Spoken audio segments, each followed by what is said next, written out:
What is this mighty car doing? This is the city of Zhengzhou in central China's Henan province.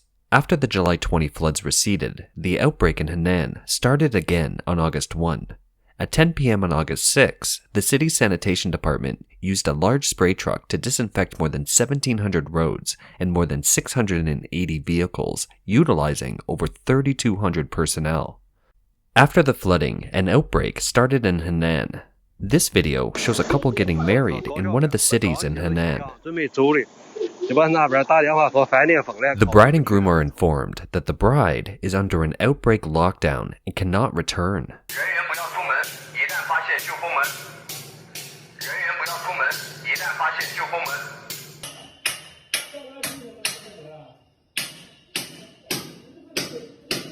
These are no longer scenes from Wuhan in 2020, but from this year's resurgence of the outbreak in China, where the communist authorities have initiated containment, isolation, and mass testing measures in an attempt to contain the outbreak. Yet, more and more new infections are being reported across China. The surge in infections is leading local authorities in some areas to further increase outbreak prevention restrictions.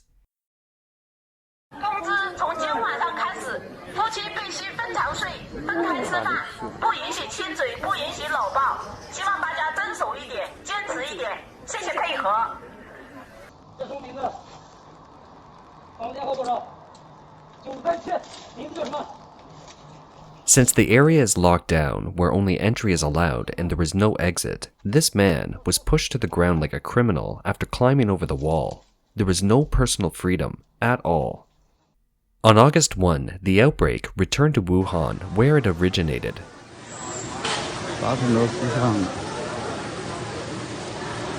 The video showed that the door in the small community of Wuchang had been welded shut. People are unable to enter or leave. Not far from Wuhan, the local government of Zhengzhou has implemented a mask order. If the local government's outbreak prevention officers see anyone without a mask, they will be arrested and punished. Their punishment? Copying the political documents of the Chinese Communist Party 3 times.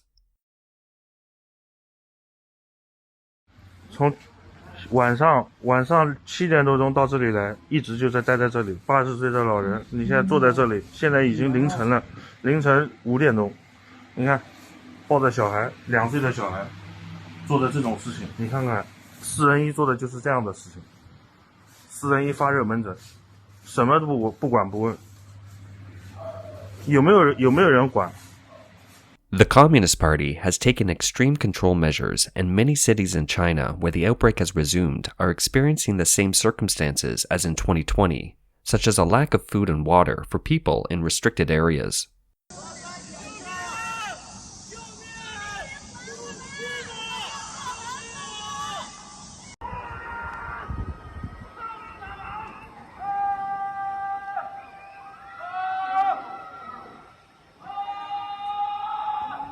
Except in 2021, where the outbreak resumes, China has already launched a large-scale domestic vaccine initiative and conducted extensive nucleic acid testing.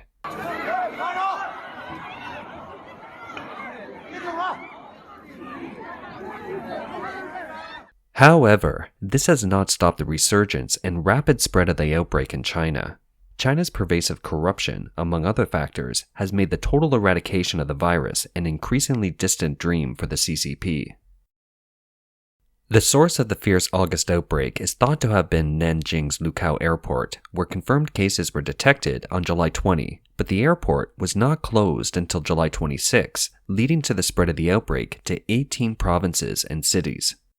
Overseas Chinese media reported that the outbreak was entirely man-made and that the primary person responsible was Feng Jun, the head of Nanjing's Lukou airport. After he took office, he decided to combine international flights at Lukou airport with domestic flights, which operated separately prior. This is said to have caused the inflow of the outbreak from abroad and triggered the spread of the new outbreak. After positive cases were detected, the prevention and control of personnel at Lukou Airport was not properly managed, causing the outbreak to spread. Local officials do not deny this. It is known that the person in charge has never been involved in economic activities and was never familiar with the business management before he took office in November 2020. Before becoming the airport chairman, he worked in a city in Jiangsu province in personnel management within the party branch.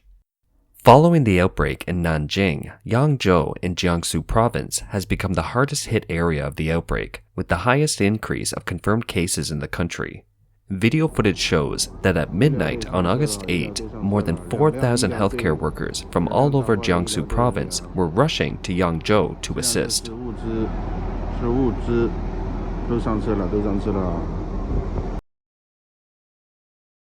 Media reports in mainland China describe the outbreak's origin in Zhengzhou under the headline, "One woman sets off a city." The first confirmed case in Zhengzhou was a 64-year-old woman surnamed Mao. On July 21, she took a bus from Nanjing to Zhengzhou and stayed at her sister's house, failing to report her trip and hiding that she had come from Nanjing. Instead of staying at her sister's house, she began an extremely active schedule. Her health code from Nanjing is yellow, so she borrowed someone else's green health code to get around. From July 21 to 24, she went to the Zhengzhou Chess Club every day, playing for half a day. This underground chess club, which is packed every day, is also always filled with more than 400 people, and on July 28, Mao and her sister were diagnosed.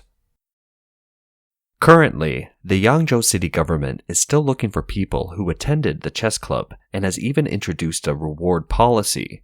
Anyone who reports someone who has been to this specific chess club is rewarded RMB 5,000, and if the person reported is tested positive for nucleic acid, the reward is doubled. Is there a hand of fate behind all these seemingly accidental events, making the future of this country full of unpredictable dangers?